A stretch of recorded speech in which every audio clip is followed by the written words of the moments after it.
India പാകിസ്ഥാന്റെ വെള്ളം കൂടി മുട്ടിക്കുമോ? ചെനാബ് നദിയിൽ വമ്പൻ ജലവൈദ്യുത പദ്ധതിയുമായി ഇന്ത്യ മുന്നോട്ട് പോവുകയാണ്. പദ്ധതിയുടെ പ്രവർത്തനങ്ങൾ ഇന്ത്യ തുടങ്ങിയതായി ന്യൂസ് 18 റിപ്പോർട്ട് ചെയ്യുന്നു. 2025 ഏപ്രിൽ 22 പഹൽഗാമിൽ പാകിസ്ഥാൻ ഭീകരർ നടത്തിയ ആക്രമണത്തെ തുടർന്ന് ഏപ്രിൽ 23 ഇന്ത്യ സിന്ധു നദീജല കരാർ മരവിപ്പിച്ച് ഉത്തരവിട്ടത്. സിന്ധുവിന്റെ പ്രധാന പോഷക നദിയാണ് ചെനാബ്.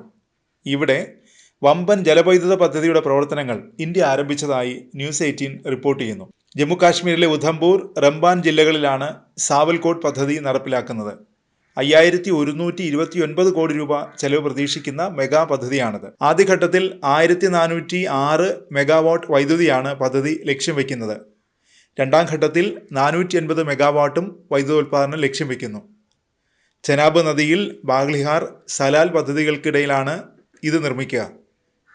ഈ മെഗാ പദ്ധതിക്കായി National Hydro Electric Power Corporation Limited ഫെബ്രുവരി 5 കമ്പനികളെ ക്ഷണിച്ചിട്ടുണ്ട്. കഴിഞ്ഞ വർഷം ഒക്ടോബറിൽ കേന്ദ്ര വനം പരിസ്ഥിതി മന്ത്രാലയത്തിന്റെ വിദഗ്ധ സമിതി മേഖലയിൽ 1886 മെഗാവാട്ട് പദ്ധതിക്ക് അനുമതി നൽകിയിരുന്നു. ചെനാബ് നദീതടത്തിലെ മറ്റ് പ്രധാന ജലവൈദ്യുത പദ്ധതികൾ വേഗത്തിലാക്കാനും കേന്ദ്ര സർക്കാർ നിർദ്ദേശം നൽകിയിരുന്നു.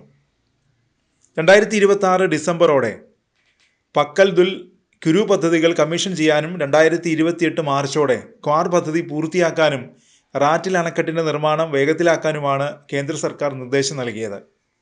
ഇതിൽ കിഷ്ത്വാറിലെ പക്കൽ ദുൽ പദ്ധതി 1000 മെഗാവാട്ട് ശേഷിയുള്ളതാണ്.